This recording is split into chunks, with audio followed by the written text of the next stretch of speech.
What's going on, everybody? It's your host who thinks the most, Wayne's World, and I'm here with a special guest, as promised, talk show host of DTF, CEO at Vero G Spotlight Magazine, and 2021 Latin Artist of the Year, who is also the author of a book that has been released recently. Vero G, say hi to the people. Hey, everybody. Welcome. Thank you. Okay, let's get to it.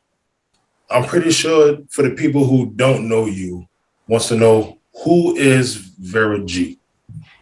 Definitely. So, I am an artist, author, a poet, TV and radio personality as well. As you said, this goes on, but pretty much screenwriter. I just do a lot, and I really try as much as I can possibly to help people along the way. What I do. Okay. I want to talk about your book, A Mother's Love. Yes. Can you let the people know what gave you the urge to want to write this book? Definitely. So, being a single mom and going through so many trials and tribulations, even when, I had my child, even till now, I felt this was a great telling book of my own personal experiences with my child and how our bond had kind of molded to be stronger than ever, going through obstacles with himself, his own personal things, and my own personal things, and then doing it together, and knowing down the line we're still united no matter what things have come our way. So I feel like this book was definitely needed to be put out, especially these tough times with COVID that's out there still. And I just want people to relate and know that they're not alone, any single mother out there or single fathers, to know that, don't give up. Maybe a little bit harder because you're only taking care of your child alone, but the outcome and the rewards and the benefits of it all later on will definitely be amazing. Okay, yeah, because the thought of being a single parent, a lot of people, they fall under that pressure and they tend to give up. And yes. I'm glad you wrote a book about it to have people read, understand, you know what, I can do it. So I'm pretty sure everybody get the book, A Mother's Love. Now, I want to talk about the music part in your beginning. So when was it when you told yourself that I want to be a singer? Oh, that's a good question. I got to go way back now. I got to say around the early age of 7 years old. I felt there was something, how you feel like you have a calling in life. And that was the time in my younger years I realized there was something special about me with the musical gift I had or have now.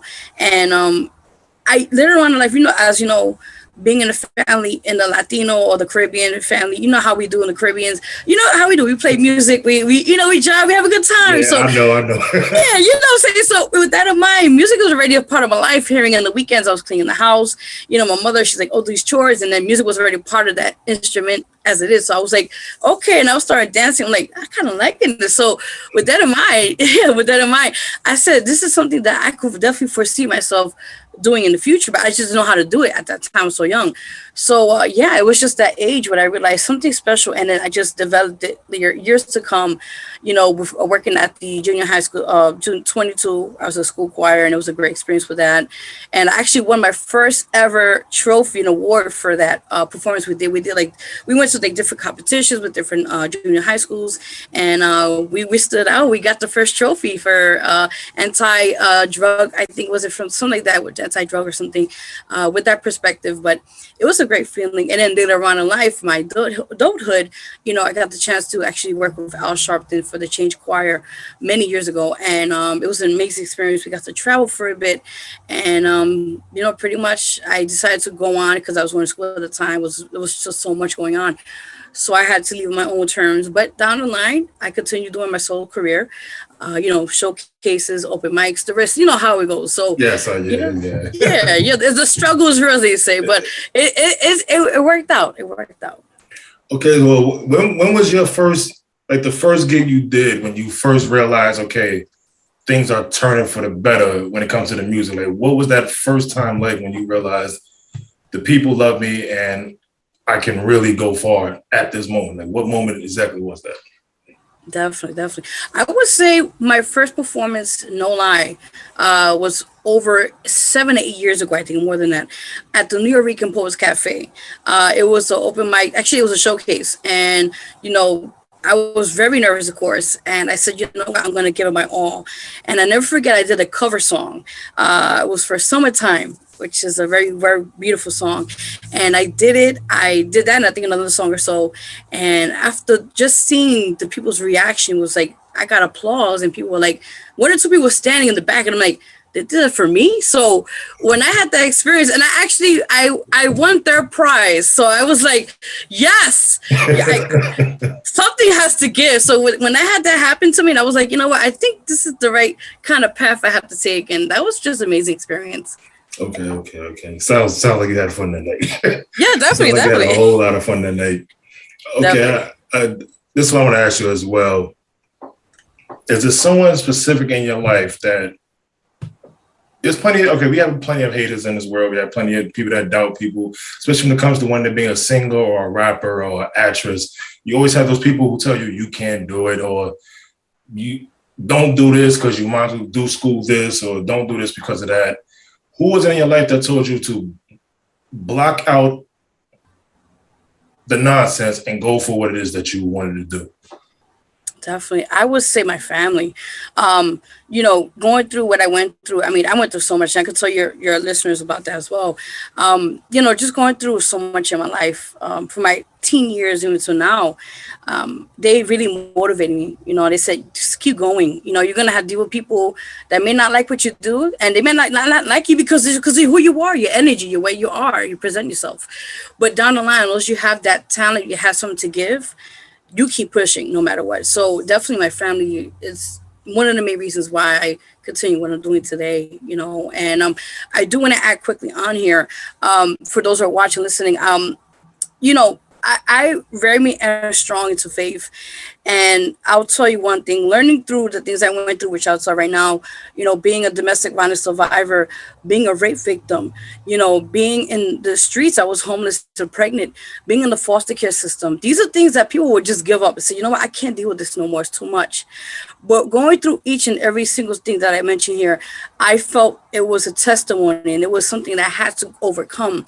And it made me not better yet, it made me stronger, because now, like you mentioned about haters and people, I have that. I have people that I used to work with. They used to work with me, and now they're watching me. They're watching by far, but they're still hating. So I'm like, thank you for watching, though. You're giving me a view, So with that in mind, the things I went through in my past, it just molded me to be a strong person in my life. And you will deal with people like that in general, but you just gotta stay focused. Okay. I love that answer. Thank you. Okay, I want to talk about your inspirations.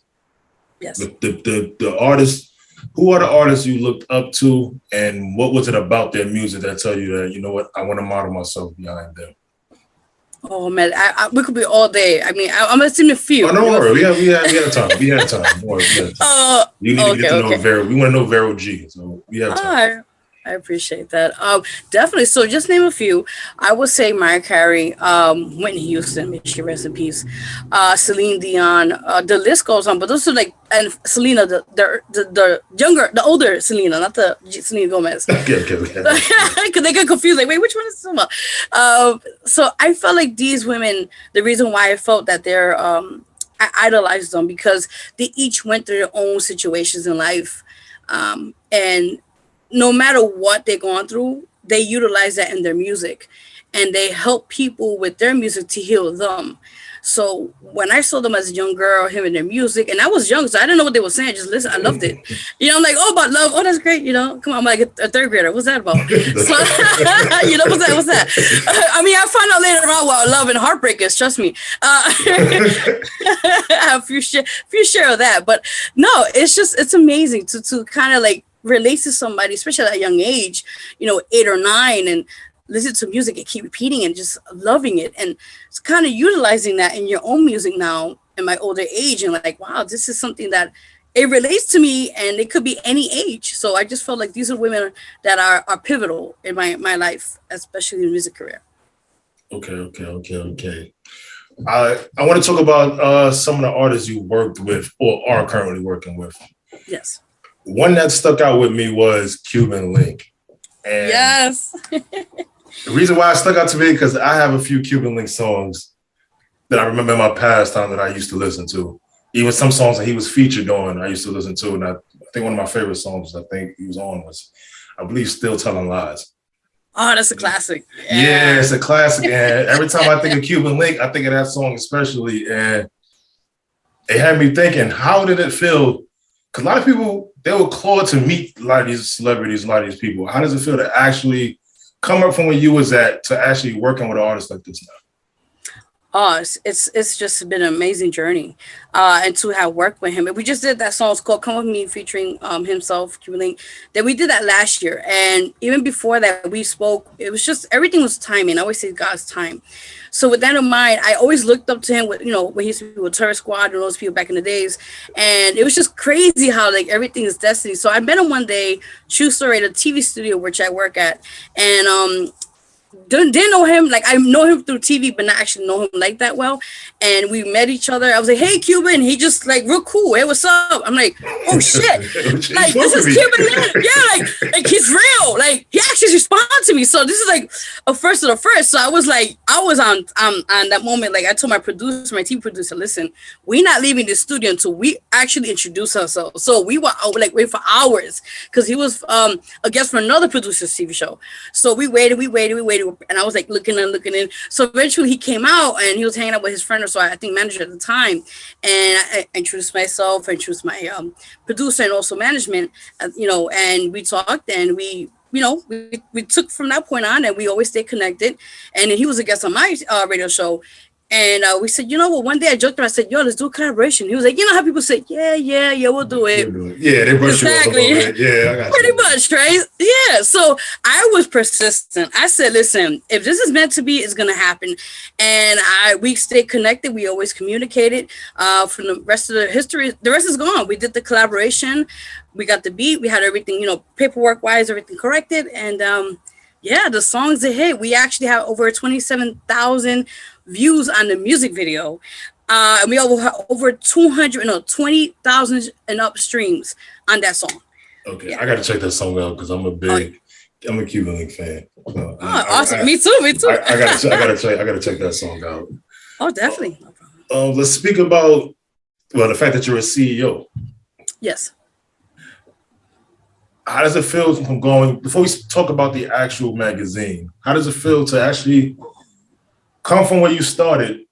Because I'm pretty sure you didn't dream, you probably dreamed it, I'm serious. You probably didn't think that it would actually happen, that you would be the CEO of your own magazine. So how does that, what feeling does that give you to know that? Question. No problem. I would say, you're right. I actually didn't see myself ever making a magazine publication at all because true story, we'll be making 3 years this year in October, the anniversary of the Vero G Spotlight magazine. So prior to that, 3 years ago, I was in the couch. I had a couch, now no more, but before that I had a couch. And I was like, where'd it go? And eventually I was just laying up, late night, just listening to some music. And we, how we get like a premonition or we get a calling. And I had one of those. I just got off the couch. Don't ask me why. I was looking at old magazines. I was looking at the structure. And I said, you know what? Something's telling me to do this and I have to do it. So I looked at certain, places how to do it. I Googled, I did all my research. And I was self-taught. Nobody taught me anything how to do this. I learned on my own, put it together. Eventually people were interested. And 3 years strong this year, the magazine is amazing. It's been phenomenal. It's out there at, www.madcloud.com where you guys could get your copy. It's print and digital or both. So it depends if you guys want to get, one or both or either or. And it's just phenomenal. My next thing I want to do is hopefully have it retail, which I know that's another process. So I'm still trying to figure that out. But for now, it's been 3 years strong. God willing, it's been amazing. Yeah. Okay. Let's talk about the magazine itself. Yes. I don't want you to give too much into it because we want the people to buy the magazine, but can you give us a quick summary of the things that they can look forward to when they're purchasing the magazine? Definitely, definitely. So this magazine, I wanted to be different. I wanted to stand out. This magazine, it's a inspiring book magazine. So forgive me. It's a book that uplifts people because we talk about different things. For example, we do poetry in the book and magazine. We have all types of amazing upcoming artists that are on that issue. We have stories. We do educational stuff like awareness with health matters. We like to touch base of everything, especially with people who do community work to have them on there as well. So we like to have not just only artists, we just like to have everyone who like to get their voice be heard on the magazine itself. Okay. So how has, because all right, I'm pretty sure we all don't grow up rich, No. but we made we all wish we could be born into money, but not everybody is. So how has you pursuing your music, becoming successful, how has that helped you and your family, as in sisters, brothers, mother, father, things of that nature? Like, how has your success helped everyone around you? I would say first and foremost, I'm an independent artist, so that's right. There's a struggle. It still is to this day, but I feel it's amazing to see the growth as being an artist, seeing my earlier work, which I kind of cringe very much because I'm like, that was my work. Like, what's going on? And to see the growth of it. That's why the latest album, Here I Am, is that momentum. Like, I'm here now. Now I made my mark now. And it's just amazing to see the early works and now the work I've gone and see how the development of my artistry, my creativity, and how I go on about it has gone really better on that. Now, with the success part, I don't see it financially coming in yet, but I see the success in the sense of seeing people gravitate to it, people that are like kind of interested on it, and then seeing new fans that are now supporting my music or my brand, and then just having people come out of nowhere tell me like, listen, your song just saved my life. Like, those are the moments, like, people like hit me up on the inbox, or we call it DM, or they say, listen, your song just made my day, it cheered me up. That would really sets apart what I love to do and continue doing what I'm doing, because money will come when it has to come. It will draw to you, but in due time, I feel like those momentums in my life really matters the most right now. Okay. Wow. Okay. I'm glad you said that, because a lot of people think success always means money, and a lot of time it doesn't. Success can be exactly how you explained it. Nope. That is exactly what success actually is. Thank you. And you kind of touched on it, because I was going to speak about the album Here I Am, and I was going to ask you, what was it that made you come up with the title and everything? But you kind of already self-explained, Oh, okay. what that was. So you kind of got ahead of me on that one, but No that's problem. that's a great thing. Thank you. I want to talk about, how long do you plan on making music? Because it seems like the music you're making is the type of music that you want to change people's lives with. Something that if somebody's going through something, you want them to listen to your music and tell themselves something different than what they're going through. So how long can you tell yourself that, you know what, I can do this for this many amount of years to continue to want to change people's lives? Definitely. Like I said, looking back at it now and looking at it, the growth of my music and the way I do things, I feel I want to continue doing this to the day I die. Honestly, I mean, there's no